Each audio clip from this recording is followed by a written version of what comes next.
DD Kisan, மாறிவரும் இந்தியாவின் பெருமை.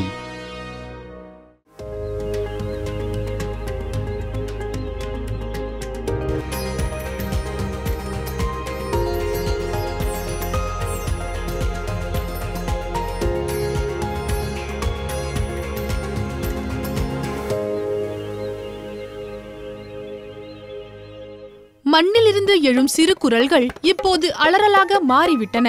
நாம் விதைகளை விதைக்கிறோம், ஆனால் நம்பிக்கையின் பயிர் வாடி வருகிறது. விஷமானது வயல்களில் மட்டுமல்ல, அது நம் நரம்புகளையும் வந்தடைகிறது. அதனால்தான் நாம் குரல் எழுப்ப வேண்டிய நேரம் வந்துவிட்டது. மாற்றத்திற்காகவும் மாற்றத்தை ஏற்படுத்தவும். இன்று நாம் அனைவருக்கும் தெரியும், நாம் புலந்த்ஷஹருக்கு வந்துவிட்டோம். ஆம், புலந்த்ஷஹர் என்பது குரல்கள் ஒலிக்கும் இடமாகும். நாட்டின் ஒவ்வொரு இடத்திற்கும் சென்றடையும். நமது விவசாயிகளை சென்றடையும். வணக்கம், நான் அஞ்சு சிங். இன்று நமது கிருஷி சௌபால், நமது விவசாயிகள் மன்றத்தில் ஒருங்கிணைந்த பூச்சி மேலாண்மை எனப்படும் IPM பற்றி பேசுவோம். இங்கே கேள்விகள் மட்டுமல்ல, பதில்களும் தீர்வுகளும் கூட இருக்கும். பயம் இருக்காது, ஆனால் திசை இருக்கும். இவை அனைத்தையும் விட இது விஷத்தை பற்றியதாக இருக்காது, ஆனால் புவியுடன் இணைக்கப்பட்ட வாழ்க்கையை பற்றியதாக இருக்கும். எங்கள் மதிப்புக்குரிய விருந்தினர்கள் அனைவரும் எங்களுடன் உள்ளனர். எங்களிடம் விஞ்ஞானிகள், நிபுணர்கள் மற்றும் விவசாயிகள் என ஒரு முழு விருந்தினர் குழு உள்ளது. இங்கே நீங்கள் வெறும் பார்வையாளர்கள் அல்ல, ஆனால் ஒரு புரட்சியில் பங்கேற்பவர்கள். எனவே முழக்கத்துடன் நிகழ்ச்சியை தொடங்குவோம். நாங்கள் சொன்னது போல இங்குள்ள அனைத்து விவசாயிகளும் பங்கேற்பாளர்கள். IPM என்பது ரசாயனங்களை குறைக்க அல்லது வெறுமனே ரசாயன பயன்பாட்டை முற்றிலுமாக தவிர்க்க நுட்பங்களை பயன்படுத்தும் ஒரு முறையாகும். மேலும் எங்கள் வழிகாட்டிகளான எங்கள் விருந்தினர் குழு என்ன செய்ய வேண்டும், என்ன செய்யக்கூடாது என்பதை விளக்கமாக எடுத்து சொல்வார்கள். எனவே அவற்றை உங்களுக்கு அறிமுகப்படுத்துகிறோம். முதலில் புதுதில்லியில் உள்ள ICAR NCIPM இன் முதன்மை விஞ்ஞானி டாக்டர் அஜந்தா பிர்ஹாவை வரவேற்கிறேன். உங்களை அன்புடன் வரவேற்கிறேன். அனைத்து பார்வையாளர்களும் விவசாயிகளும் அவரை கைத்தட்டலுடன் வரவேற்க வேண்டும் என்று நான் விரும்புகிறேன். எங்களுடன் டாக்டர் ஷ்ரவன் மன்பர் ஹல்தரும் இருக்கிறார். புது டெல்லியில் உள்ள ICAR NCIPM இன் முதன்மை விஞ்ஞானி. உங்களை மிகவும் அன்புடன் வரவேற்கிறோம். கரும்பு பயிர்களில் IPM-ஐ ஏற்றுக்கொள்வதன் நன்மைகளை நீங்கள் எங்களுக்கு சொல்வீர்கள். மேலும் புதுடெல்லியில் உள்ள ICAR NCIPM இன் மூத்த விஞ்ஞானி டாக்டர் அனுப் குமார் எங்களிடம் இருக்கிறார். இயற்கையின் ஆசீர்வாதத்தையும் பாரம்பரியத்தையும் பயன்படுத்தி ஒருங்கிணைந்த குறைந்தபட்ச ரசாயனங்களை எவ்வாறு பயன்படுத்தலாம் என்பதை நீங்கள் விளக்குவீர்கள். பாருங்கள், மேடை தயாராக உள்ளது. நமது விவசாயிகளின் முகங்களிலும் உற்சாகத்தை பார்க்கிறோம். இது விஞ்ஞானிகள், விவசாயிகள் இருக்கும் ஒரு தளம். நாம் ஒரு புதிய பாதையில் செல்ல முயற்சிக்கிறோம். இருளில் இருந்து வெளிச்சத்திற்கு நாம் எப்படி செல்வது? இயற்கையுடன் இணைவதன் மூலம் ஒரு புதிய பாதையை எவ்வாறு உருவாக்க முடியும்? நமது எதிர்கால சந்ததியினருக்கு சுத்தமான உணவை எவ்வாறு வழங்குவது? இது அவர்களுக்காக நாம் எடுக்கும் முயற்சி. எனவே நாம் தொடர்வதற்கு முன் IPM என்றால் என்ன, அதை ஏன் காலத்தின் தேவை என்று அழைக்கிறோம் என்பதை இன்னும் விரிவாக விளக்கும் ஒரு அறிக்கையை பார்ப்போம். வாங்க பார்க்கலாம்.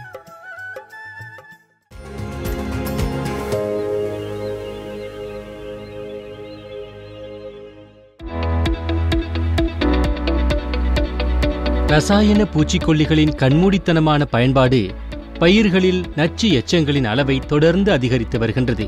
குறிப்பாக காய்கறிகள் மற்றும் பழங்களில் இவை நீண்ட காலத்திற்கு நீடிக்கும். இந்த பழங்கள் மற்றும் காய்கறிகளை உட்கொள்வது மனித ஆரோக்கியத்தில் எதிர்மறையான தாக்கத்தை ஏற்படுத்துகின்றது.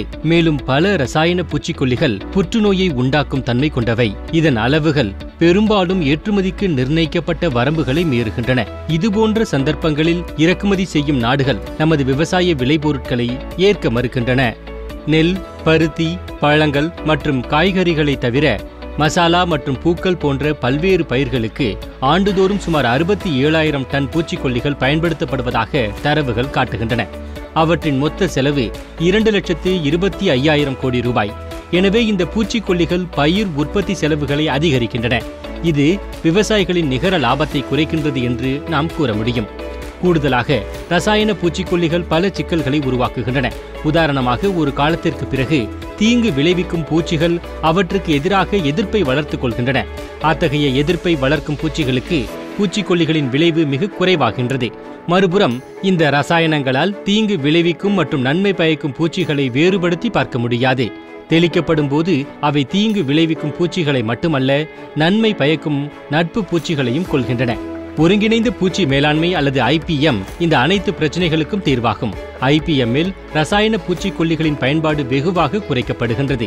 மேலும் இந்த முறை சுற்றுச்சூழல் மற்றும் மனித ஆரோக்கியம் ஆகிய இரண்டிற்கும் பாதுகாப்பானதாக கருதப்படுகின்றது.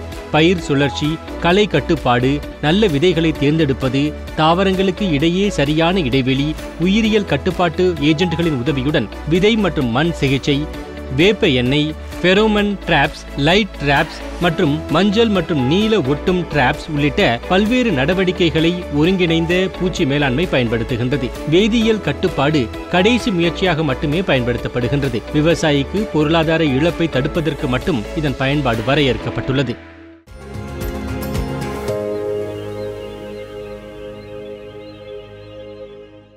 சரி, இப்போ ரிப்போர்ட்டை பாத்தீங்க. அதோட பல அம்சங்களை உள்ளடக்க முயற்சித்தோம். இப்போ நம்ம விஞ்ஞானிகளோட நேரடியா பேசி விவசாயிகளோட பிரச்சனைகளை புரிஞ்சுக்குவோம். டாக்டர் அஜந்தா கிட்ட இருந்து ஆரம்பிக்கலாம். மேடம், IPM ஒருங்கிணைந்த பூச்சி மேலாண்மை பத்தி பேசுறோம். பூச்சிகளை எப்படி நிர்வகிக்க முடியும்? பூச்சி தொல்லைகள் மற்றும் நோய்களை ஒருங்கிணைந்த முறையில் எப்படி கண்டறிய முடியும்? அது என்ன? ஏன் அதோட தேவை உணரப்படுது? இத பாருங்க, நீங்க ரொம்ப முக்கியமான ஒரு கேள்வியை கேட்டிருக்கீங்க. இந்த ஒருங்கிணைந்த பூச்சி மேலாண்மை என்பது பல்வேறு வகையான செயல்பாடுகளை ஒருங்கிணைத்து நமது பயிர்களை பாதிக்கும் பூச்சிகள் மற்றும் நோய்களை நிர்வகிக்கும் ஒரு அமைப்பாகும். இப்போது இந்த மேலாண்மை ஏன் தேவைப்பட்டது அல்லது IPM ஏன் தேவைப்பட்டது? இதை புரிந்து கொள்வது முக்கியம். ஏன்னா இந்தியாவில் ஆண்டுதோறும் 67,000 டன் பூச்சிக்கொல்லிகள் நமது பயிர்களில் பயன்படுத்தப்படுகின்றன. மேலும் அதன் கடுமையான பாதகமான விளைவுகள் நமது சுற்றுச்சூழல், மனித ஆரோக்கியம், விவசாயிகளின் ஆரோக்கியம் மற்றும் சமநிலையை உருவாக்க இருந்த நமக்கு நன்மை பயக்கும் பூச்சிகள் மீது தொடர்ந்து தாக்கத்தை ஏற்படுத்துகின்றன. அவை கடுமையாக பாதிக்கப்படுகின்றன. மண்ணில் தொடர்ந்து அதனுடைய எச்சங்களால் ஆரோக்கியத்திலும் மிகவும் மோசமான தாக்கத்தை ஏற்படுத்துகின்றன. இந்த நிலைமை மிகவும் கவலைக்குரியது.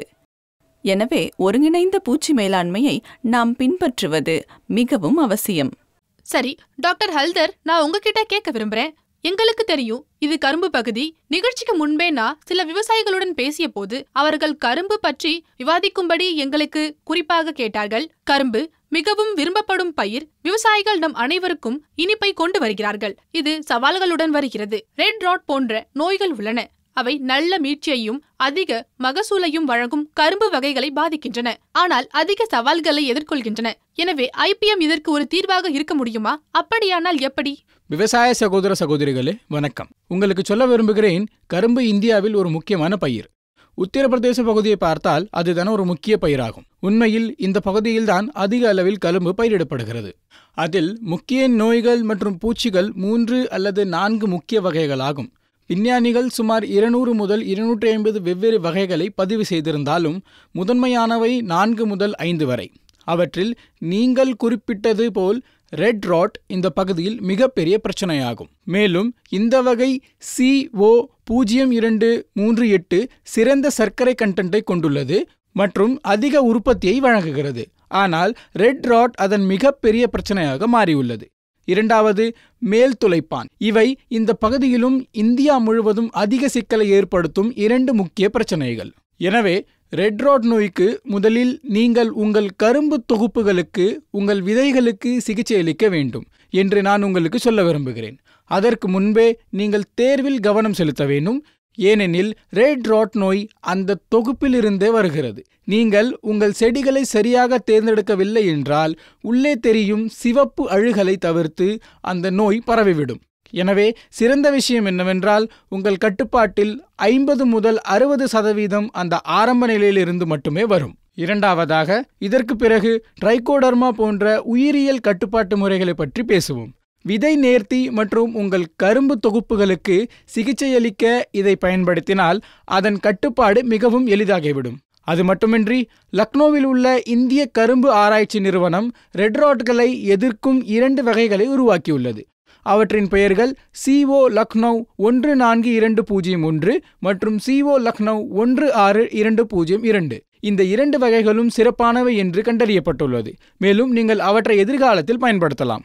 ஆனால் இன்னொரு விஷயம் என்னவென்றால் நாம் அடிக்கடி இந்த குறிப்பிட்ட ரகத்தையே நட விரும்புகிறோம். இந்த ரகத்தை நட விரும்பினால் ரெட் ராட் நோயை கட்டுப்படுத்த நாம் ஏற்கனவே குறிப்பிட்ட 2 அல்லது 3 முறைகளை பயன்படுத்தி ஒருங்கிணைந்த பூச்சி மேலாண்மை செயல்படுத்த வேண்டும். விதை நேர்த்தி, எதிர்ப்பு திறன் கொண்ட ரகங்களை பயன்படுத்துதல் மற்றும் செட்களுக்கு மற்றொரு முறையும் உள்ளது. எங்கள் கோயம்புத்தூர் நிறுவனம் வேக்கம் மெஷினை உருவாக்கியுள்ளது. உங்கள் விதைகளை அதனுடன் நேர்த்தி செய்தால் அவை முழுமையாக நேர்த்தி செய்யப்படும். ஒரு விவசாயி அதை வாங்க முடியாமல் போனால் அவர்கள் கூட்டாக அந்த இயந்திரத்தை வாங்கினால் கரும்பு தொகுப்புகளை திறம்பட நேர்த்தி செய்ய முடியும்.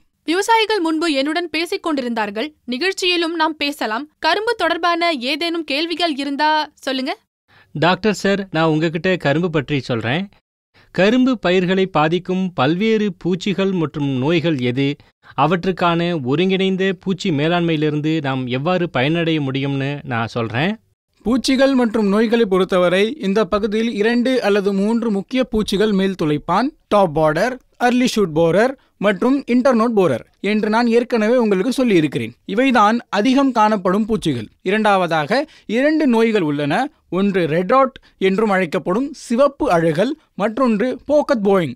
இது இந்த பகுதியில் வளர்ந்து வரும் பிரச்சனையாகவும் மாறி வருகிறது. எனவே இவற்றையெல்லாம் கட்டுப்படுத்த இங்குள்ள பெரும்பாலான விவசாயிகள் கோரோஜனை பயன்படுத்துவதாக நான் செய்திகளில் படித்திருக்கிறேன். ஆனால் என்ன நடந்தது என்றால் டாப் போரர் எதிர்ப்பு சக்தியை உருவாக்கியுள்ளது. மேலும் அது இனி கட்டுப்படுத்தப்படவில்லை. விவசாயிகள் 4 முதல் 5 தெளிப்புகளை செய்கிறார்கள். எனவே IPM-இல் நாங்கள் இதை அறிவித்திருக்கிறோம். தொற்று பொருளாதார வரம்பு நிலையை தாண்டி இருந்தால் அல்லது பாதிப்பு மிக அதிகமாக இருந்தால், விவசாயி அதை ஆரம்பத்திலிருந்தே கவனிக்கவில்லை என்றால் நீங்கள் கடைசி முயற்சியாக ரசாயனங்களை பயன்படுத்தலாம். ஆனால் அதை தவிர பல ஒருங்கிணைந்த பூச்சி மேலாண்மை முறைகளும் உள்ளன. உதாரணமாக, நீங்கள் டாப் போரர் தொல்லையில் சிக்கலை ஏற்கொண்டால் ட்ரைகோகோடு மிக முக்கியமானது என்று நான் கூறுவேன். ட்ரைகோகோடுடன் நீங்கள் அதை எளிதாக கட்டுப்படுத்தலாம். ஆனால் நீங்கள் அதை வயலில் 2 முதல் 3 முறை பயன்படுத்த வேண்டும். உதாரணமாக, 1 ஹெக்டருக்கு 4 முதல் 5 அட்டைகள் பரிந்துரைக்கிறார்கள். ஒவ்வொரு அட்டையிலும் சுமார் 20,000 மூட்டைகள் இருக்கும். அது மட்டுமின்றி அதை கட்டுப்படுத்த நீங்கள் பயன்படுத்தக்கூடிய ஃபெரோமோன் ட்ராப்பும் உள்ளது. ஆம், எனவே எங்கள் விவசாயிகள் பயனடைய பல்வேறு முறைகள் உள்ளன என்று நாங்கள் கூறலாம். டாக்டர் அனுப் குமாருடன் நான் பேச விரும்புகிறேன். ஐயா, இங்கு கரும்பு பரவலாக பயிரிடப்படுவது போல நெல்லும் ஒரு முக்கிய பயிராகும். மேலும் அதன் பருவம் தற்போது நடந்து வருகிறது. எங்கள் விவசாயிகள் மிகவும் பிஸியாக உள்ளனர். சிலர் தங்கள் வேலையை விட்டுவிட்டு இங்கு வந்துள்ளனர் என்று நம்புகிறேன். எனவே அவர்கள் வந்ததிலிருந்து அவர்கள் இதன் மூலம் பயனடைய வேண்டும். நெல்லில் அவர்கள் எவ்வாறு IPM-ஐ பயன்படுத்தலாம்? இதை செயல்படுத்த இது அவர்களுக்கு சரியான நேரம் இல்லையா? ஆமா, நெல் IPM பற்றி இப்போது பெரும்பாலான மக்கள் IPM என்ற வார்த்தையின் அர்த்தத்தை புரிஞ்சுக்கிட்டு இருப்பாங்க. ஒருங்கிணைந்த பூச்சி மேலாண்மைனா என்ன, பூச்சினா என்ன? பயிரை அழிக்கும் எந்த உயிரினமும் அந்த அழிவுகரமான உயிரினம் ஒரு பூச்சி, சரியா? நீங்க அதை நிர்வகிக்கணும். மேலாண்மையின் நோக்கம் என்னன்னா நீண்டகால நன்மையுடனும் இருக்கணும், சரியா? பின்னர் ஒருங்கிணைந்த அல்லது சமமா இது இருக்கும். இந்த விஷயத்தை மட்டும் குறிக்காது. நீங்க ரசாயனங்களை மட்டுமே பயன்படுத்தினீங்கன்னா அது ஒரு அணுகுமுறையா இருக்கும். பாரம்பரிய முறைகள், உயிரியல் முறைகள் மற்றும் தேவைப்படும்போது மட்டுமே ரசாயனங்களை பயன்படுத்தணும்.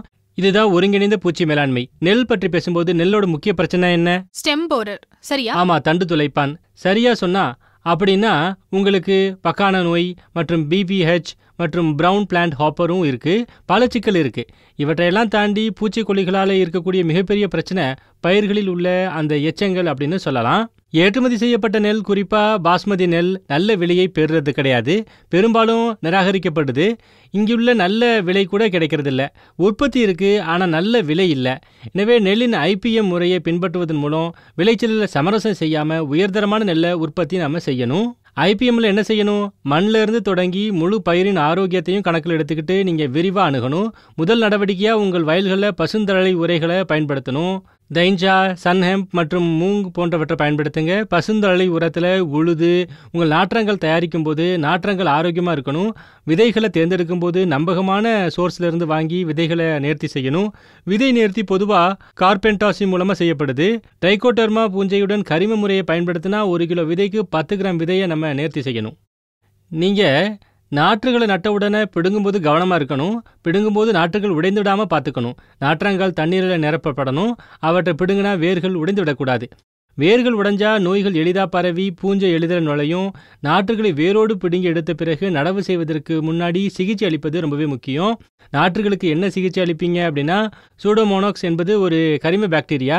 பூச்சிக்கொல்லிகள் அல்லது வேறு எந்த ரசாயனங்களும் கொஞ்ச காலத்திற்கு பயன்படுத்தப்படலைன்னா உயிரியல் சார்ந்த பாக்டீரியாக்கள் அல்லது பூஞ்சைகள் தங்கி பெருகி வேலை செய்யும். எனவே இவை உங்கள் பயிரை பல நோய்களிலிருந்து நீண்ட காலத்திற்கு இது பாதுகாக்கக்கூடியதா உங்களுக்கு இருக்கும். விவசாயிகள் இது போன்ற விரிவான திட்டத்தை தொடர்ந்தால் அவர்களின் செலவுகள் குறையும். நீங்கள் குறிப்பிட்டது போல் டாக்டர் அஜந்தா அதிக அளவு ரசாயனங்கள் பயன்படுத்துகின்றன. இது விவசாயிகளுக்கு தீங்கு விளைவிக்கிறது. ஏனென்றால் அவர்களின் செலவுகள் அதிகரித்து வருகின்றன. எனவே எங்கள் விவசாயிகளிடமிருந்து ஒரு கேள்வியை எடுத்துக்கொள்வோம். நெல் பற்றி ஒரு விவசாயிக்கு ஒரு கேள்வி உள்ளது.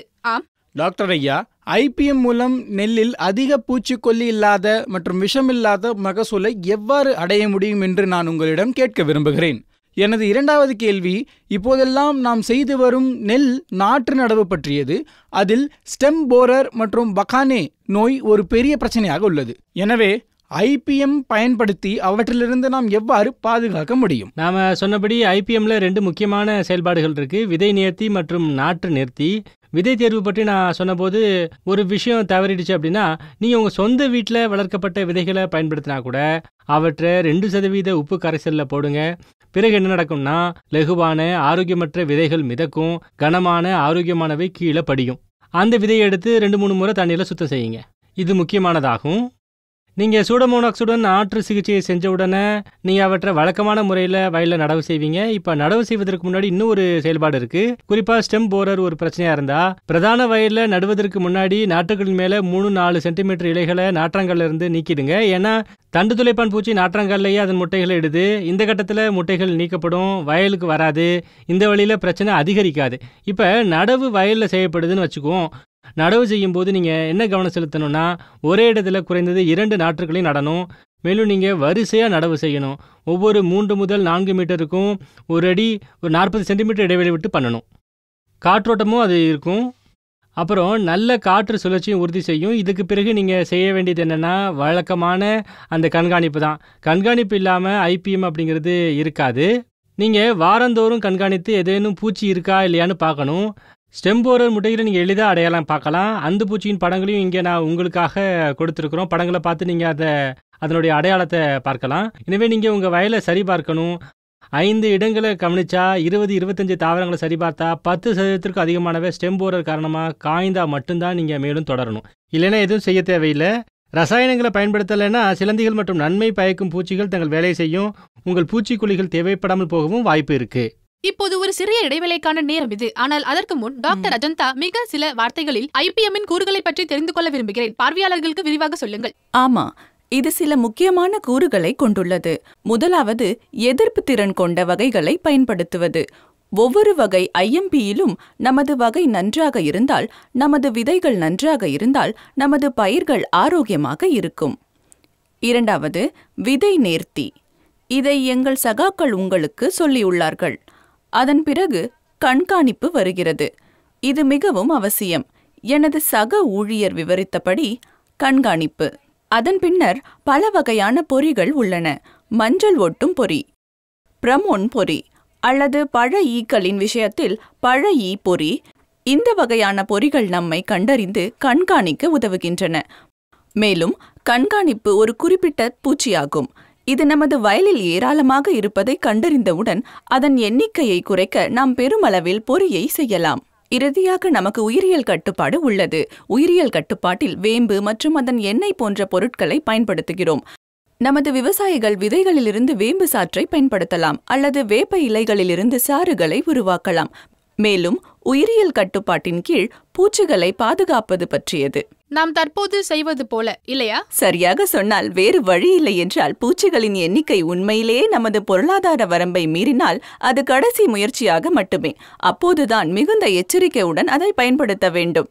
நிச்சயமாக சில நேரங்களில் விவசாயிகள் IPM முற்றிலும் இயற்கை அல்லது இயற்கை விவசாயம் செய்ய விரும்புவோருக்கு மட்டுமே என்ற எண்ணத்தை பெறுகிறார்கள் என்பதை நீங்கள் இங்கே மிக தெளிவாக கூறியுள்ளீர்கள். அதாவது ஆர்கானிக் அல்லது நேச்சுரல் விவசாயம். ஆனால் அது அப்படியல்ல. இவை நிலைகள். வேறு எந்த தீர்வும் கிடைக்காத போது நீங்கள் ரசாயனங்களை கடைசி முயற்சியாக மட்டுமே பயன்படுத்த வேண்டும். இருப்பினும் அது நேர்மாறாகிவிட்டது. இப்போது நீங்கள் செய்வதை நிறுத்த வேண்டும். எனவே நிபுணர்களிடம் நாங்கள் சேகரித்த எங்கள் விவசாயிகளுக்கு தெரிவித்த தகவல்கள் நிச்சயமாக பயனுள்ளதாக இருக்கும் என்று நம்புகிறேன். இப்போது ஒரு சிறிய இடைவெளி.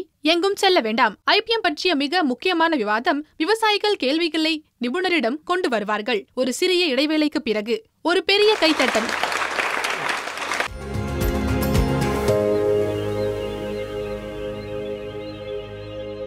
இடைவேளைக்கு பிறகு மீண்டும் ஒரு முறை வரவேற்கிறோம். நீங்கள் கிருஷி சோப்பால் நிகழ்ச்சியை பார்த்துக் கொண்டிருக்கிறீர்கள். இன்றைய கிருஷி சோப்பால் வெறும் ஒரு மன்றம் மட்டுமல்ல, இது எதிர்காலத்திற்கான ஒரு உத்தி, ஒரு கொள்கை மற்றும் நமது எதிர்காலத்தை இன்னும் சிறப்பாக்குவதற்கான ஒரு முயற்சி. இன்று நாம் ஆரோக்கியமான விதைகளை விதைக்கும் விதத்தை காட்டுகிறோம். இப்போது சிறப்பு விருந்தினர்களும் எங்களுடன் இணைந்துள்ளனர். அவர்களை உங்களுக்கு அறிமுகப்படுத்துவோம். புதுதில்லியில் உள்ள ICAR NCIPM இல் விஞ்ஞானி டாக்டர் ரேகா பலோடி எங்களுடன் உள்ளார். புதுதில்லியில் உள்ள ICAR NCIPM இல் முதன்மை விஞ்ஞானி டாக்டர் நிரஞ்சன் சிங் எங்களுடன் ஒரு சிறப்பு விருந்தினர் இருக்கிறார். நான் சொல்வேன், தயவு செய்து அவரை இடி முழக்கத்துடன் வரவேற்கவும். டாக்டர் பூஷன் தியாகி. அவருக்கு பத்மஸ்ரீ விருது வழங்கி கௌரவிக்கப்பட்டுள்ளது. மேலும் அவர் இந்த துறையின் முன்னோடி என்று நான் சொன்னால் இது பீஷ்ம பிதாமகர். மேலும் இதைவிட வேறு என்ன பாராட்டுகளை நான் பயன்படுத்த முடியும்? அனைத்தும் போதுமானதாக தெரியவில்லை. அவருக்கு மீண்டும் ஒரு கைத்தட்டல்கள். அவர் தனது அனுபவங்களை பற்றியும் இந்த நிலை எப்படி அடைந்தார் என்பதையும் மற்ற விவசாயிகளுக்கு அவர் எவ்வாறு ஒரு உத்வேகமாக மாறி வருகிறார் என்பதையும் நமக்கு சொல்வார். முதலில் கேட்க விரும்புகிறேன். தக்காளி ஒரு பயிர், பணப்பயிர். ஆண்டு முழுவதும் தேவை உள்ளது. முக்கியமானது, தக்காளி மிக விரைவாக அசத்து அடைந்து சிவப்பாக மாறும். இதில் IPM-ஐ எப்படி பயன்படுத்துவது? இது மிகவும் முக்கியமான கேள்வி. குறிப்பாக தக்காளி சமைத்து உண்ணப்படும் ஒரு பயிர். ஆனால் பச்சையாகவும் சாலடாகவும் உட்கொள்ளப்படுகிறது. எனவே இது பல பூச்சிகளை எதிர்கொள்கிறது. இதை நாம் நோய்கள் மற்றும் பூச்சிகள் என்று அழைக்கிறோம். இவற்றில் பழத்துளைப்பான் மற்றும் வைரஸ் தொடர்பான நோய்களை கொண்டு வரும் வெள்ளை ஈ ஆகியவை அடங்கும். கூடுதலாக ஆரம்ப மற்றும் தாமதமாக கருகல் நோய்கள் உள்ளது.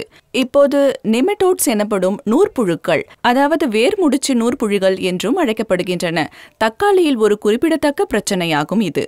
இந்த நோய்கள் அனைத்தையும் தடுக்க நாம் ஒருங்கிணைந்த பூச்சி மேலாண்மையை பயன்படுத்த வேண்டும். முன்பு குறிப்பிட்டது போல நேரடியாக ரசாயனங்களை நாடக்கூடாது. உதாரணமாக, நூற்புழுக்கள் போன்ற மண்ணால் பரவப்படும் நோய்களை குறைக்க பயிர் சுழற்சியை நாம் பின்பற்ற வேண்டும். இதனுடன் முன்னர் வலியுறுத்தப்பட்டது போல உயிரியல் கட்டுப்பாட்டின் பயன்பாட்டை நாம் அதிகரிக்க வேண்டும். ட்ரைகோடர்மா மற்றும் சூடோமோனாஸின் பயன்பாட்டை அதிகரிக்க வேண்டும். ட்ரைகோடர்மா என்பது மண்ணுக்கு சிகிச்சை அளிக்கவும் விதை நேர்த்தி செய்யவும் பயன்படுத்தக்கூடிய ஒரு நன்மை பயக்கும் பூஞ்சையாகும். மண் நேர்த்திக்கு அதை கரிம உரத்துடன் கலக்க வேண்டும். மண்புழு உரம், அதாவது மண்புழு உரம் என்று அழைக்கப்படுகிறது, அல்லது பண்ணை உரத்தில் டன்னுக்கு 1 கிலோ சேர்க்கலாம். தக்காளியில் 1 கிலோவிற்கு 5 கிராம் என்ற விகிதத்தில் விதை நேர்த்தி செய்வதற்கு இதை பயன்படுத்தலாம். மண் மற்றும் விதை நேர்த்தி இரண்டையும் நாம் செய்யும்போது மண்ணால் பரவும் நோய்கள் கணிசமாக குறைக்கப்படுகின்றன. இதேபோல் பழத்துளைப்பான் அல்லது ஃப்ரூட் பியர்சர் என்று அழைக்கும் பூச்சி பயிர்களுக்கு பெரும் சேதத்தை ஏற்படுத்தும்.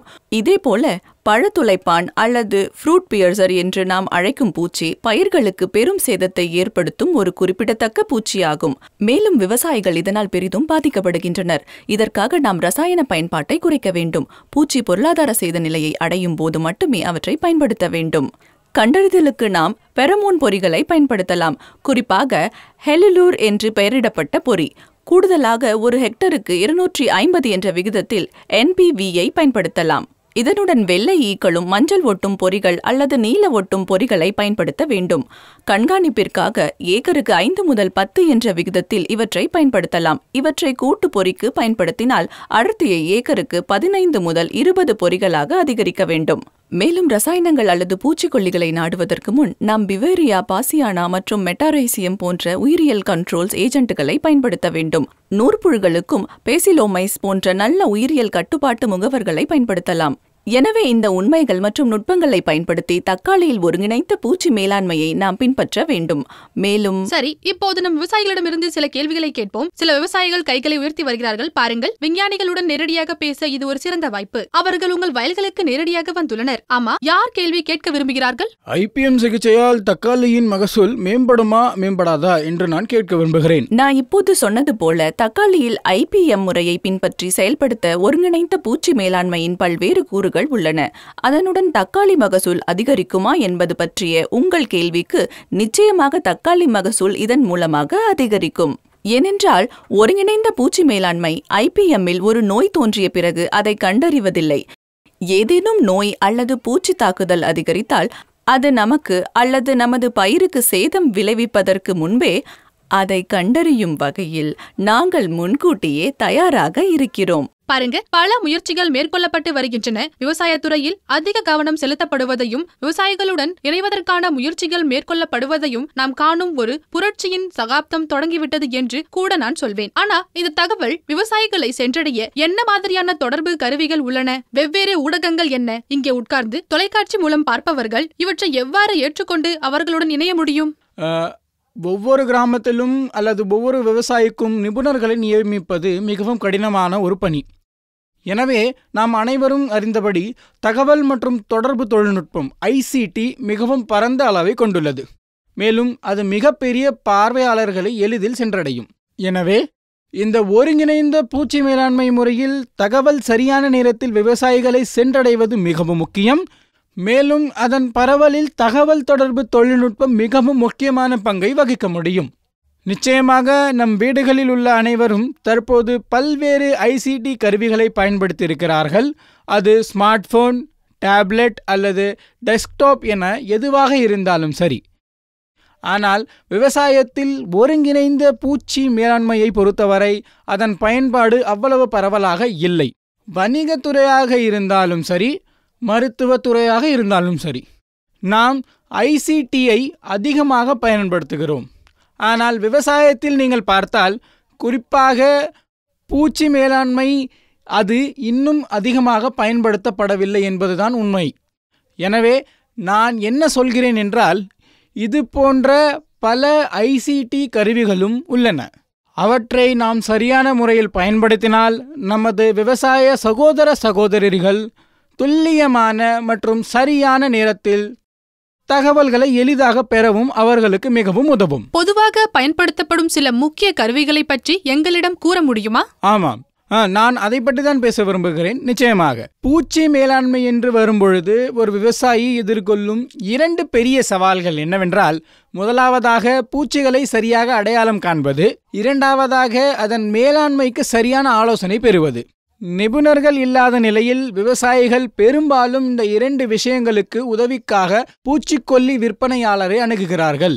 எனவே நிபுணர்களை மட்டுமே நம்புவதற்கு பதிலாக இந்த தகவல் மற்றும் தொடர்பு தொழில்நுட்ப கருவிகளை பயன்படுத்தினால் சரியான நேரத்தில் துல்லியமான தகவல்களை எளிதாக பெறுவார்கள் நம்ம விவசாயிகள். இதற்காக நமது இந்திய வேளாண்மை ஆராய்ச்சி கவுன்சில் சமீபத்தில் வேளாண்மை மற்றும் விவசாயிகள் நலத்துறையுடன் இணைந்து நேஷனல் பெஸ்ட் சர்வைலன்ஸ் சிஸ்டம் என்ற மிகச்சிறந்த செயலியை உருவாக்கியது. இதை சுருக்கமாக சொல்ல வேண்டுமென்றால் NPSS. இதன் உதவியுடன் பூச்சி மற்றும் நோய் அடையாளம் காண நாங்கள் செயற்கை நுண்ணறிவியை பயன்படுத்துகிறோம். எனவே உங்கள் வயலில் இந்த ஒரு புகைப்படத்தை வழங்கினால் போதும், அது என்ன பூச்சி அல்லது என்ன நோய் என்பதை இந்த செயலி சரியாக கூறிவிடும். பின்னர் செயலியிலேயே உங்கள் வயலில் பூச்சி தொற்றின் அளவை சொன்னால், அது மிதமானதாக இருந்தாலும் சரி, அல்லது மிகவும் கடுமையான பிரச்சனையாக இருந்தாலும் சரி, அல்லது அது மிக குறைவான பிரச்சனையாக இருந்தாலும் சரி, அதன் அடிப்படையில் அந்த செயலி உங்களுக்கு அதற்கான ஆலோசனையும் வழங்கிவிடும். எனவே இது மிகவும் நடைமுறைக்குரியது என்று அர்த்தம். இந்த கருவிகள் மிகவும் பயனர் நட்புடன் வடிவமைக்கப்பட்டுள்ளன. மேலும் அவை உங்கள் பிராந்திய மொழிகளில் கிடைக்கின்றன என்று நாங்கள் கூறலாம். உங்கள் பகுதியின் மொழி, நீங்கள் அதை தேர்ந்தெடுக்கலாம். அது ஒரு நேரடி டெமோ போன்றது. நீங்கள் பயன்பாட்டில் ஒரு சிக்கலை சேர்த்தால் உடனடியாக ஒரு தீர்வை பெறுவீர்கள். ஆனால் டாக்டர் பூஷன் தியாகி எங்களுடன் ஒரு முழு பல்கலைக்கழகமும் அமர்ந்திருக்கிறது. எனவே ஐயா, இதுவரை நாங்கள் நடத்திய நடத்திய விவாதத்திலிருந்து அவர்கள் எவ்வாறு பயனடைய முடியும், உங்கள் அனுபவம் என்ன என்பதை எங்கள் பார்வையாளர்களிடம் சொல்லுங்கள். சத்தியம் எந்த சோதனைக்கும் அஞ்சாது என்று கூறுவார். முழு சகாப்தத்தையும் கண்டிருக்கிறீர்கள். எவ்வளவு நன்மை பயக்கும் என்று கண்டிருக்கிறீர்கள். உங்கள் வயல்களை நாங்கள் பார்த்திருக்கிறோம். பசுமையாக ஆரோக்கியமாக தெரிகின்றன. இன்றைய தலைப்பு ரொம்பவே முக்கியமானது. ரசாயன உரங்களை விட பூச்சிக்கொல்லிகளால் அதிக தீங்குகளை சந்திச்சிருக்கிறோம். இதற்காக ஒரு உறுதியான பயணம் தொடங்கியிருக்கு. மதிப்பிற்குரிய இந்திய பிரதமரும் நமது விவசாய அமைச்சரும் ஒரு தொடங்கிய திட்டம் இருக்கு. இன்று நாம ஐபிஎம் பற்றி ஆழமான விவாதத்துக்காக கூடியிருக்கிறோம். இந்த திட்டத்தின் நோக்கம் நமது வயல்களை ரசாயன விஷயங்களிலிருந்து எப்படி பாதுகாப்பது என்பதை புரிஞ்சுக்கிறது தான்.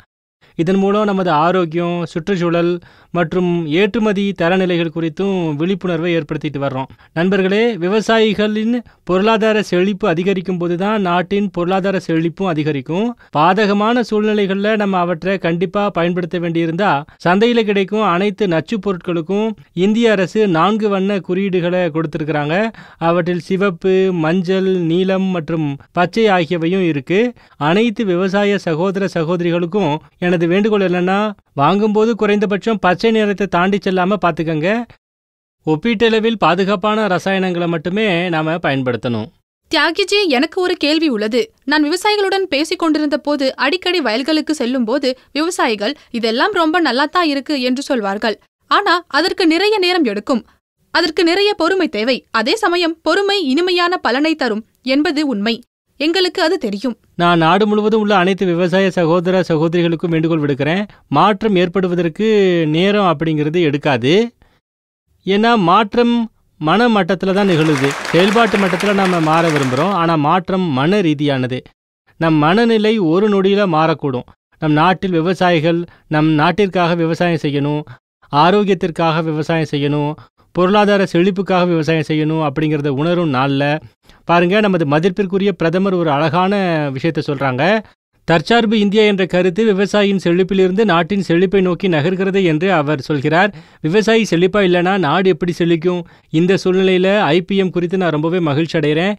இல்லாததை விட தாமதம் சிறப்பானது என்பதற்கான நிகழ்வு இதை நான் முன்னதாகவே தொடங்கி இருக்கணும். விவசாயி இருந்தால் நாம் இருக்கிறோம். ஏனென்றால் நீங்கள் இருந்தால் மட்டுமே உணவு இருக்கும். அப்போதுதான் நம் நாடு முன்னேற்றம் என்பதை நமது பிரதமர் மீண்டும் மீண்டும் நமக்கு நினைவூட்டுகிறார். உலக அரங்கில் நமது அடையாளத்தை நிலைநாட்ட முடியும். நேரடியாக விவசாயிகளின் கேள்விகளை கேட்போம். என் பெயர் முகேஷ் நாகர். நொய்டாவின் கௌதம் புத்த நகர் மாவட்டத்தில் உள்ள பாம்பாவட் கிராமத்தை சேர்ந்தவன். இந்த என்பிஎஸ்எஸ்ஸின் நன்மைகள் மற்றும் நன்மைகள் என்ன? விவசாயிகளுக்கு அவர்களின் வயல்களில் பூச்சி மற்றும் நோய் தாக்குதலின் உண்மையான அளவை அடிப்படையாக கொண்டு ஆலோசனை வழங்க என்பிஎஸ்எஸ் செயலி தகவல் மற்றும் தகவல் தொடர்பு தொழில்நுட்பத்தை பயன்படுத்துகிறது என்பதை நான் வலியுறுத்த விரும்புகிறேன். இந்த அம்சம் இன்னும் பிற செயலிகளில் கிடைக்கவில்லை. இதில் உள்ள அனைத்து தகவல்களும் அறிவியல் பூர்வமானவை. இந்திய வேளாண் ஆராய்ச்சி கவுன்சிலின் நம்பகமான நிபுணர்கள் மற்றும் ஆராய்ச்சியாளர்களிடமிருந்து நேரடியாக பெறப்பட்டவையாகும். ஐயா, நீங்கள் இப்போது விவரித்த செயலி யாராவது உங்களை தவறாக வழிநடத்த முயற்சித்தால், உதாரணமாக ஒரு கடையில் உடனடியாக தகவலை செயலியில் உள்ளிட்டு உடனடி பதிலை பெறக்கூடிய வகையை சேர்ந்தது போல் தெரிகிறது. இப்போது மேடம், நான் தக்காளிக்கு திரும்ப விரும்புகிறேன். நாங்கள் இதைத்தான் ஆரம்பித்தோம். தக்காளி ஒரு சிறந்த பயிர், ஊட்டச்சத்துகள் நிறைந்தது என்பதை நாம் அறிவோம். மேலும் அவை சந்தையில் நல்ல விலையை பெறுகின்றன. இருப்பினும் தக்காளியின் ஒரு குறிப்பிடத்தக்க சவால் அவற்றின் குறுகிய அடுக்கு வாழ்க்கை. ஐபிஎம்ஐ பயன்படுத்துவதன் மூலம் அதன் செல்ஃப் லைஃபை மேம்படுத்த முடியுமா? என்ன மாதிரியான முடிவுகளை எதிர்பார்க்கலாம்? இது பயிரை ஆரோக்கியமாக்குமா? ஐபிஎம் முதன்மையாக பூச்சி மேலாண்மைக்கு பயன்படுத்தப்படுகிறது. அறுவடைக்கு பிந்திய தொழில்நுட்பம் மற்றும் செல்ஃப் லைஃப் குறித்து அறுவடைக்கு பிறகும் கூட வெவ்வேறு ஐபிஎம் கூறுகளை பயன்படுத்துவதன் மூலம் தக்காளியின் அடுக்கு வழக்கை நீட்டிக்க முடியும். அது சரிதான். இருப்பினும் நான் முன்பு குறிப்பிட்டது போல வயலிலோ பல பூச்சிகள் மற்றும் நோய்களை நாம் திறம்பட நிர்வகித்தால் அறுவடை செய்யும் போது இந்த பூச்சிகள் மற்றும் நோய்களின் எச்சங்கள் கணிசமாக குறைக்கப்படும். இது தக்காளி சேமிப்பதற்கு செல்லும் போது கூட அதன் தரம் உயர்ந்ததாக இருப்பதை உறுதி செய்கிறது. சரி மேடம், தக்காளி சாகுபடியில் ஐபிஎம் பயன்பாடு எவ்வாறு சிறந்த பலனை தருகிறது என்பதை நீங்கள் விளக்கியுள்ளீர்கள். இப்போது மற்ற விவசாயிகளிடம் பேசி இன்னொரு கேள்வியை எடுத்துக்கொள்வோம். எங்களுடன் இன்னொரு விவசாயி இருக்கிறார். நான் ராகேஷ் ராய், கரும்பு விவசாயி. அனுபவத்தை பகிர்ந்துக்கிட்டு ஒரு கேள்வி கேட்க விரும்புகிறேன். ஐபிஎம் பற்றி நம்ம பேசுகிறோம். தனிப்பட்ட முறையில் எனது கரும்பு வயல்களில் ஐபிஎம்மை பயன்படுத்துகிறேன். எங்கள் மாவட்டத்தில் உண்மையில் முழு மாநிலத்திலும் குறிப்பாக 238 வகையுடன் ஒரு பெரிய பிரச்சனையாக இருக்கும் டாப் போரர். அந்த பூச்சியை கட்டுப்படுத்த ஃபெரோமோன் ட்ராப்ஸ் மற்றும் ட்ரைகோகார்டுகளை விட லைட் ட்ராப் ரொம்பவே பயனுள்ளதாக இருப்பதை பார்த்தேன். அதை பயன்படுத்தி 70 முதல் 80% மேலாண்மையை நான் அடைஞ்சிருக்கிறேன். சார், உங்ககிட்ட என்னுடைய கேள்வி என்னென்னா, ஒவ்வொரு ஆண்டும் நம்ம விவசாய சகோதரர்களில் பலர் பூச்சிக்கொல்லிகளால் உயிரிழக்கிறாங்க. அவங்க கடைக்காரங்க கிட்ட போகிறாங்க, தெளிக்கிறதுக்கு அப்புறம் கிரானுலர் அப்ளிகேஷன்லாம் அதிக அளவு கொடுக்குறாங்க. இதனால் பலர் வயல்கள்லையே சரிஞ்சு போயிடுறாங்க. விவசாயிகள் என்ன முன்னெச்சரிக்கை நடவடிக்கைகள் எடுக்கணும், இதை தவிர்க்கிறதுக்கு அவங்க என்ன மாதிரியான நடவடிக்கைகள் எடுத்தால் சரியாக இருக்கும், இது போன்ற விஷயங்களை எங்களுக்கு நீங்கள் சொல்லுங்கள். நீங்கள் ஒரு சிறந்த கேள்வியை கேட்டிருக்கிறீர்கள். உங்கள் மதிப்புமிக்க அனுபவத்தை பகிர்ந்துள்ளீர்கள். நீங்கள் பேசுவது ஒருங்கிணைந்த பூச்சி மேலாண்மைக்குள் உள்ள ஒரு நுட்பத்தை பற்றியது. அது எவ்வளவு நன்மை பயக்கும் என்பதை நீங்கள் நேரில் பார்த்திருக்கிறீர்கள். இது அனைத்து விவசாயிகளுக்கும் சிறந்த தகவல். ஒருங்கிணைந்த பூச்சி மேலாண்மை பல்வேறு நுட்பங்களை பயன்படுத்தினால் நமது மண்ணை விஷத்திலிருந்து காப்பாற்றுவது மட்டுமல்லாமல் நமது சுற்றுச்சூழலையும் நமது ஆரோக்கியத்தையும் பாதுகாப்போம். இவை மிகவும் எளிதான நுட்பங்கள்.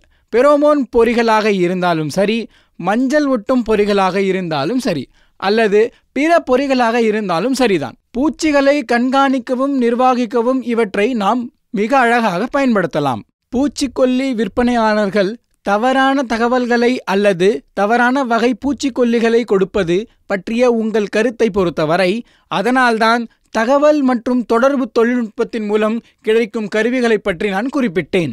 ஒருங்கிணைந்த பூச்சி மேலாண்மைக்காக விஞ்ஞானிகளால் உருவாக்கப்பட்ட அமைப்புகள் மற்றும் கருவிகள், அது M-Kisan ஆகட்டும், பிளான்டிக் செயலி ஆகட்டும், அல்லது நான் இப்பொழுது பேசிய எங்கள் முதன்மை NPSS ஆகட்டும், இந்த செயலிகளை நீங்கள் பயன்படுத்தி வந்தால் பூச்சிக்கொல்லி விற்பனையாளர்கள் வழங்கும் தவறான தகவல்களை தவிர்க்கவும் முடியும்.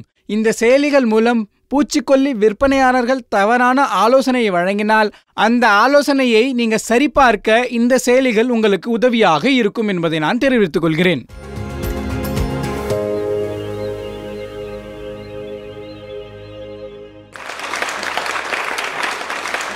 இடைவேளைக்கு பிறகு மீண்டும் ஒருமுறை வரவேற்கிறோம். நீங்கள் கிருஷி சோப்பால் பார்க்கிறீர்கள். இந்த முறை எங்கள் மன்றம் புலந்த்ஷஹரில் அமைக்கப்பட்டுள்ளது. புலந்த்ஷஹர் அதன் இனிமைக்கும் கடின உழைப்பாளி விவசாயிகளுக்கும் பெயர் பெற்றது. இருப்பினும் சில சவால்களும் உள்ளன. மேலும் IPM மூலம் இந்த சவால்களுக்கு எவ்வாறு தீர்வுகளை கண்டறிவது என்று பற்றி நாங்கள் விவாதித்து வருகிறோம். இப்போது இந்த சிறப்பு பிரிவில் எங்களுடன் இணையும் சிறப்பு விருந்தினர்களை அறிமுகப்படுத்துவோம். ஹரியானாவின் ஃபரிதாபாத்தில் உள்ள DPPQS-இன் இணை இயக்குனர் டாக்டர் சுனிதா பாண்டே எங்களுடன் உள்ளார். தயவு செய்து அவரை கைத்தட்டலுடன் வரவேற்கவும்.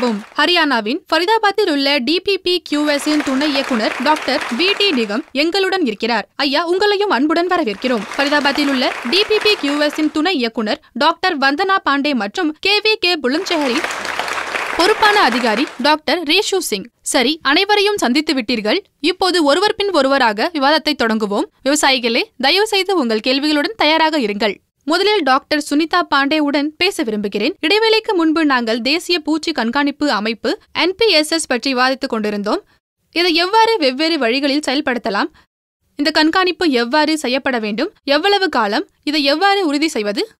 இத பாருங்க, தேசிய பூச்சி கண்காணிப்பு அமைப்பில் பெரும்பாலும் நடப்பது என்னவென்றால், நமது விவசாயிகள் தங்கள் வயல்களுக்கு சென்று பூச்சியை கண்டால் அவர்கள் நேரடியாக ஒரு பூச்சிக்கொல்லி வியாபாரியிடம் செல்வார்கள். சரியான வகை அல்லது அளவை பயன்படுத்த தெரியாததால் அவர்களுக்கு கொடுக்கப்பட்ட எந்த ரசாயனத்தையும் அவர்கள் பயன்படுத்துவார்கள். எனவே இந்த செயலியை பயன்படுத்தி நீங்கள் பதிவிறக்கம் செய்திருந்தால் பூச்சியின் புகைப்படத்தை எளிதாக எடுக்கலாம். புகைப்படம் எடுத்தவுடன் அது என்ன பூச்சி என்பதை உடனடியாக அறிந்து கொள்வீர்கள். இந்த செயலி இது உண்மையான நேரம். கண்டிப்பாக. ஆமா, இது நிகழ்நேரம். நீங்கள் அடையாளம் கண்ட பூச்சியை உள்ளிட்டு அதன் தீவிரத்தை குறிப்பிடுங்கள். அது குறைந்த, நடுத்தர அல்லது அதிக, அதன் அடிப்படையில் உங்களுக்கு ஏற்ற ஆலோசனையை கொடுக்கும். சிறந்த அம்சம் என்னவென்றால், பயன்பாட்டில் பதிவு செய்யப்பட்ட அனைத்து பூச்சிக்கொல்லிகளும் மத்திய பூச்சிக்கொல்லி வாரியம் மற்றும் பதிவு குழுவால் அங்கீகரிக்கப்பட்டுள்ளன.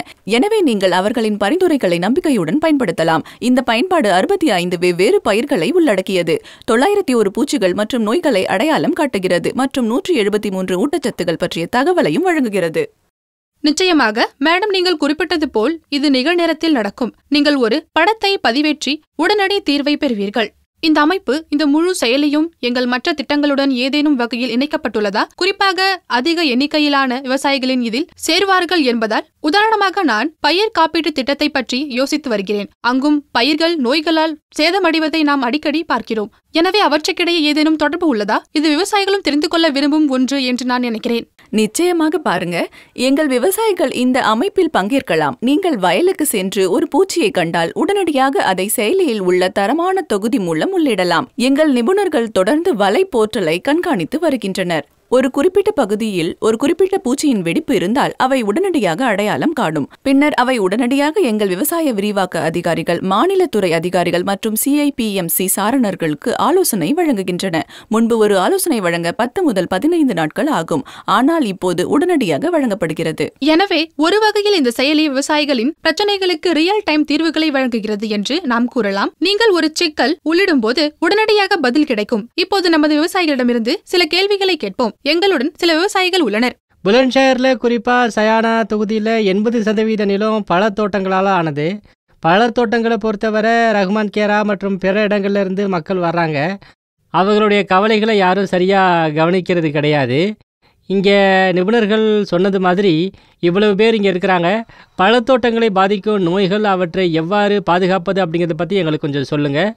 நான் விளக்க விரும்புவது போல ஃபோல் மக்கி எனப்படும் பழ ஈ நாளுக்கு நாள் அதிகரித்து வரும் ஒரு பிரச்சனையாகும். இதற்கு பின்னால் பல காரணங்களும் உள்ளன. அனைத்து நிபுணர்களும் குறிப்பிட்டுள்ளபடி அதை கட்டுப்படுத்த நாம் பயன்படுத்தும் ரசாயனங்களின் அளவை ஒழுங்கற்ற முறையில் அதிகரிப்பது பூச்சி எதிர்ப்பை வளர்க்க காரணமாகிறது. இதனால் கட்டுப்படுத்துவதும் மிகவும் நமக்கு கடினமாகிறது. தற்போதைய சூழ்நிலையை பார்த்தால் நமது மாம்பழங்கள் பல நாடுகளுக்கு ஏற்றுமதி செய்யப்படுகின்றன. இருப்பினும் பழத்தின் உள்ளே பழ ஈ லார்வாக்கள் அல்லது புழுக்கள் காணப்படுவதால் நமது மாம்பழங்கள் நிராகரிக்கப்படுகின்றன என்பது கவனிக்கத்தக்கவையாகும். சர்வதேச கண்ணோட்டத்தில் இந்த நிராகரிப்பு இது இந்தியாவின் நற்பெயரையும் சேதப்படுத்துகிறது என்பதை நான் தெரிவித்துக் கொள்கிறேன். மாம்பழங்களின் பல ஈக்களை கட்டுப்படுத்துவதற்கான விகிதத்தை ரசாயனங்களை பயன்படுத்தி நான் இப்போது விளக்குகிறேன். நண்பர்களே, உங்களுக்கு இத்தைல் ஆல்கஹால் 60 மில்லிலிட்டர், மெத்தில் எஜனால் 40 மில்லிலிட்டர் மற்றும் மலாத்தியான் 20 மில்லிலிட்டர் தேவைப்படும். எனவே அது 6:4:2 விகிதம் இருக்க வேண்டும். இந்த ரசாயனங்கள் எந்த அறிவியல் இரசாயன சப்ளையர்களுமிருந்தும் சந்தையில் மிக எளிதாக கிடைக்கின்றன. இந்த கரைசலை 120 மில்லிலிட்டர் தயாரித்தால் தோராயமாக 30 லூரை நீங்கள் அதில் உருவாக்கலாம். அவற்றை தயாரிக்க ஏதேனும் ஒரு மரத்தொகுதி அல்லது பருத்தி திரியை எடுத்து அந்த கரைசலில் 24 மணி நேரம் இரவு முழுவதும் நீங்கள் ஊற வைக்க வேண்டும் என்பதை நான் தெரிவித்துக் கொள்கிறேன். ஊற வைத்தவுடன் நீங்கள் அதை நேரடியாக வயல்களில் பயன்படுத்தலாம். 24 மணி நேரத்திற்கு பிறகு உடனடியாக பயன்படுத்த தேவையில்லை என்றால் செயலில் உள்ள வாசனை ஆவியாகாமல் தடுக்க அலுமினிய தாளில் சுற்றி வைக்கலாம். நீங்கள் அதை பயன்படுத்த வேண்டியிருக்கும் போதெல்லாம் நான் குறிப்பிட்ட விகிதத்தில் ரசாயனத்தை பயன்படுத்துங்கள். இது பழ ஈக்களிலிருந்து குறிப்பிடத்தக்க நிவாரணத்தை உங்களுக்கு அளிக்கும் என்பதை நான் தெரிவித்துக் கொள்கிறேன். நீங்கள் இங்கே விகிதாச்சாரத்தை பற்றி மீண்டும் மீண்டும் குறிப்பிட்டுள்ளீர்கள். எனவே இப்போது டாக்டர் வந்தனா பாண்டேவிடம் திரும்ப விரும்புகிறேன். வந்தனாஜி, நாம் IPM பற்றி விவாதித்த போது பூச்சிக்கொல்லியை பயன்படுத்தவே கூடாது என்று ஒருபோதும் சொல்லப்படவில்லை. இருப்பினும் அவை கடைசி முயற்சியாகவே இருக்க வேண்டும். கடைசி முயற்சியாக கூட நீங்கள் உங்கள் முழு விருப்பத்தையும் பயன்படுத்த வேண்டும். சரியான விகிதம் என்னவாக இருக்க வேண்டும்? பழங்கள் மற்றும் காய்கறிகளில் இது பயன்படுத்தினால் காத்திருக்கும் காலம் என்ன? எனவே IPM என்றால் முற்றிலும் இயற்கையானது என்று அர்த்தமல்ல என்பதை நான் பார்வையாளர்களுக்கு சொல்ல விரும்புகிறேன். ஆனால் ஒரு பிரச்சனை அதிகரித்து அதை தீர்க்க நீங்கள் ரசாயனத்தை பயன்படுத்த முடிவு செய்தால் அதை எப்படி செய்ய வேண்டும்? நீங்க சொல்றது முற்றிலும் சரிதான். இதுவரை அனைத்து விஞ்ஞானிகளும் சொன்னது போல IPM-இல் எங்கும் பூச்சிக்கொல்லிகளை பயன்படுத்தவே கூடாது என்று நாங்கள் கூறவில்லை. இருப்பினும் விவேகபூரண, அதாவது விருப்பப்படி என்ற வார்த்தையை நாங்கள் பயன்படுத்துகிறோம். ஏனெனில் பூச்சிக்கொல்லி எச்சங்கள் தற்போது உணவு சங்கிலியில் உள்ள அனைத்து உணவுப் பொருட்கள், பழங்கள் மற்றும் காய்கறிகளில் நாம் காண்கிறோம். அது ஏன் நடக்கிறது?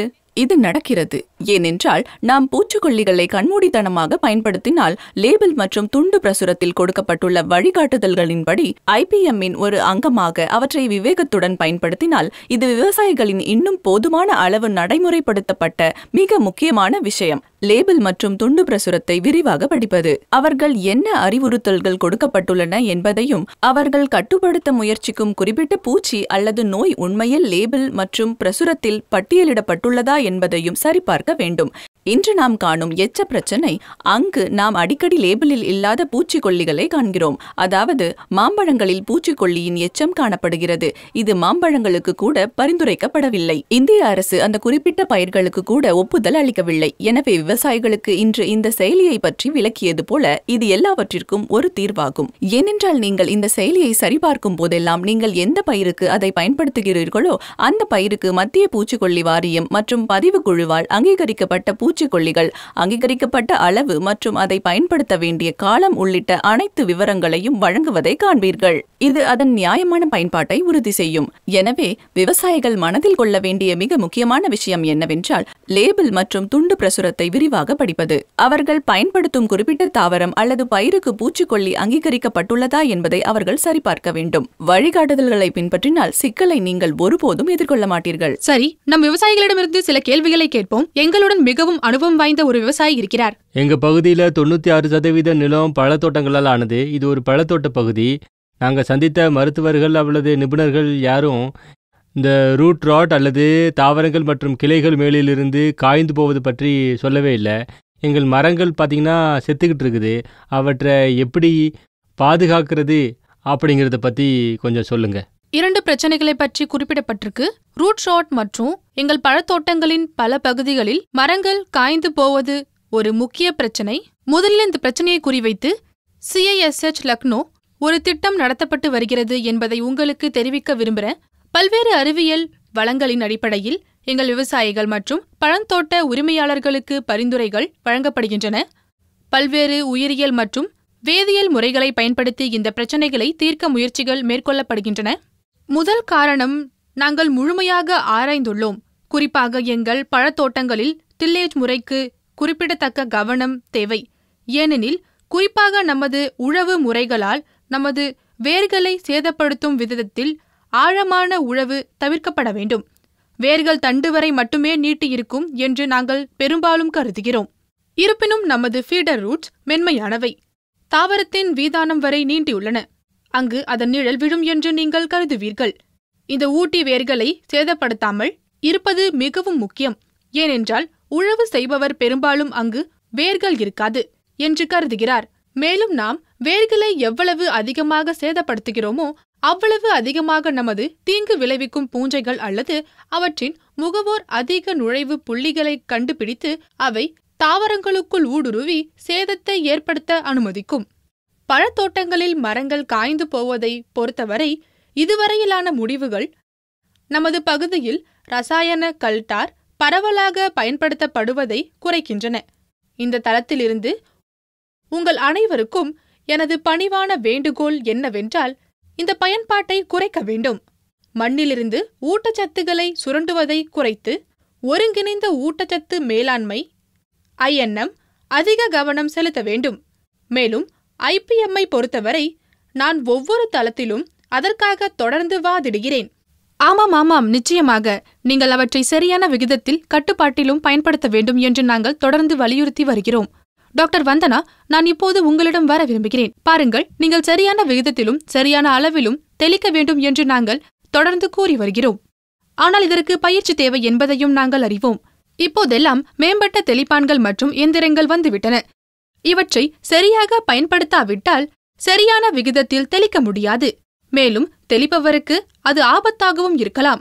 இதை பற்றி நீங்கள் என்ன சொல்ல விரும்புகிறீர்கள்? பாதுகாப்பான பயன்பாடு என்பது பூச்சிக்கொல்லிகளை கையாளும் எவரும் கடையில் வாங்குவது, சேமித்து வைப்பது, கரைசலை தயாரிப்பது, இறுதியாக வயலில் தெளிப்பது வரை விவசாயிகளும் அவர்களது தொழிலாளர்களும் தங்கள் பாதுகாப்பிற்கு முன்னுரிமை அளிக்க வேண்டும் என்பதாகும். பூச்சிக்கொல்லிகள் எல்லாவற்றிற்கும் மேலாக விஷங்கள். அவை எதையாவது கொல்ல வடிவமைக்கப்பட்டுள்ளன. மேலும் அவை நச்சுத்தன்மை வாய்ந்தவை. அவை பூச்சிகள் மற்றும் நோய்களுக்கு மட்டுமே என்று நாம் அடிக்கடி அவை நமக்கு தீங்கு விளைவிக்காது என்று நினைக்கிறோம். ஆனால் பூச்சிக்கொல்லிகள் நம் தோல், கண்கள் மற்றும் உள்ளிழுப்பதன் மூலம் நம் உடலில் நுழைகின்றன. PPE அல்லது தனிப்பட்ட பாதுகாப்பு உபகரணங்கள் மிக முக்கியமானவை. இதன் பொருள்தன்மை முழுமையாக மறைத்துக் கொள்வது. சந்தையில் இருந்து விலையுயர்ந்த கிட் வாங்க வேண்டிய அவசியமில்லை. விவசாயிகளிடம் ஒன்று இல்லை என்றால் அவர்களை அதை செய்து கொள்ளலாம். முழுக்கை ஆடைகளை அணியுங்கள். மருந்தகங்களில் கிடைப்பது போன்ற கையுறைகளை பயன்படுத்துங்கள். மலிவான ரப்பர் பூட்ஸ் அணியுங்கள். கண் பாதுகாப்பு மற்றும் தொப்பியை பயன்படுத்துங்கள். அடிப்படையில் தெளிக்கும் எவரும் தங்களை முழுமையாக பாதுகாத்துக் கொள்ள வேண்டும். தனிப்பட்ட பாதுகாப்பை உறுதி செய்த பிறகு வானிலை நிலைகளையும் நாம் கவனிக்க வேண்டும். கடுமையான வெப்பம் அல்லது பலத்த காற்று போன்ற பாதகமான வானிலையில் ஒருபோதும் தெளிக்க வேண்டாம். உதாரணமாக, மழை விரைவில் வரும் என்று எதிர்பார்க்கப்பட்டு நீங்கள் தெளித்துவிட்டால் அந்த முழு பயன்பாடும் பயனற்றதாகிவிடும். எனவே உங்கள் உபகரணங்கள் நல்ல நிலையில் இருக்க வேண்டும் என்பதை எப்போதும் நினைவில் கொள்ளுங்கள். மேலும் தெளிப்பதற்கு முன் நீங்கள் முழு முன்னெச்சரிக்கை நடவடிக்கைகளை எடுக்க வேண்டும். நிச்சயமாக. எனவே இது மிக முக்கியமான விஷயம். முதலில் உங்கள் சொந்த பாதுகாப்பை உறுதி செய்து கொள்ளுங்கள். பின்னர் மட்டுமே தொடரவும். ஏனென்றால் நீங்கள் ஆரோக்கியமாக இல்லாவிட்டால் உணவு எப்படி எங்களுக்கு சென்றடையும்? நீங்கள் தான் உணவு வழங்குபவர்கள். எனவே உணவு உலகம் முழுவதையும் சென்றடைய உங்களை நீங்களே கவனித்துக் கொள்ளுங்கள். வேறு யாராவது ஒரு கேள்வி கேட்க விரும்புகிறீர்களா? என் பெயர் ஆலோக் சிங். நான் கடந்த 12 வருடங்களாக IPM நுட்பங்களை பயன்படுத்தி நெல் பயிரிட்டு வருகிறேன். இன்று உங்களுடன் பகிர்ந்து கொள்ள விரும்பும் குறிப்பிடத்தக்க ஒன்றை நான் கண்டேன். முதலாவதாக, இந்த IPM நுட்பம் குணப்படுத்துவதை விட தடுப்பு சிறந்தது என்ற கொள்கையை அடிப்படையாக கொண்டது என்பதை நான் தெரிவித்துக் கொள்கிறேன். அதை நான் கவனித்தும் இருக்கிறேன். இரண்டாவதாக, இது வாழவிடு என்பதை அடிப்படையாக கொண்டதாகும். இயற்கையால் உருவாக்கப்பட்ட இயற்கை சங்கிலி நன்மை பயக்கும் மற்றும் தீங்கு விளைவிக்கும் பூச்சிகள் ரசாயனங்களால் சீர்குலைந்தன. ஆனால் IPM நுட்பம் இந்த சமநிலையை பராமரிக்க உதவுகிறது. இந்த நுட்பம் மிகவும் பயனுள்ளதாக இருப்பதால் நாடு முழுவதும் பரவ வேண்டும் என்பதுதான் எனது விருப்பம். இந்த நுட்பத்தை பயன்படுத்தி நான் என்ன பயன்பட்டேன் என்பதை நான் கூறுகிறேன். இந்த நுட்பத்தை பயன்படுத்தி நான் நெல் பயிரிட்ட 12 ஆண்டுகளில் 5 வருடங்கள் பூச்சிக்கொல்லிகள் அல்லது பூச்சிக்கொல்லிகளிலிருந்து ₹1 கூட செலவிடவில்லை. இந்த நுட்பத்தின் மூலம் உரங்கள் 35 முதல் 40%, பூச்சிக்கொல்லிகள் 70 முதல் 80% நான் சேமித்துள்ளேன். மொத்த செலவை பார்த்தால் சுமார் 15% நான் சேமித்துள்ளேன். நிச்சயமாக கேட்பதற்கு அருமையாக இருக்கிறது. விவசாயிகள் IPM-ஐ பயன்படுத்துவதில் தங்கள் அனுபவங்களை இங்கே எப்படி பகிர்ந்து கொள்கிறார்கள் என்பதை பாருங்கள். இப்போது திட்டத்தை முடிக்க வேண்டிய நேரம் இது. ஆனால் இந்த செய்தி இந்த இடத்திற்கு மட்டும் நின்றுவிடக் கூடாது என்பதற்காக மிகவும் நேர்மறையான குறிப்பில் முடிப்போம். இந்த குரல்கள் நாட்டின் ஒவ்வொரு மூலையிலும் சென்றடையட்டும். நமது விவசாயிகள் எங்கு சென்றாலும் அவர்கள் கற்றுக்கொண்டவற்றையும் அதை தங்கள் வாழ்க்கையில், தங்கள் வயல்களில் எவ்வாறு ஏற்றுக்கொள்வது என்பதையும் பகிர்ந்து கொள்ளட்டும். இதற்காக நாங்கள் ஒரு சத்திய பிரமாணம் செய்வோம். எனவே டாக்டர் அஜந்தாஜி மேடைக்கு வந்து இயற்கையுடன் இணக்கமாக செயல்படுவோம், IPM-ஐ பயன்படுத்துவோம் என்று உறுதிமொழி எடுத்து நம் விவசாயிகளுக்கும் நம் அனைவருக்கும் சத்திய பிரமாணம் செய்யுமாறு கேட்டுக்கொள்கிறேன்.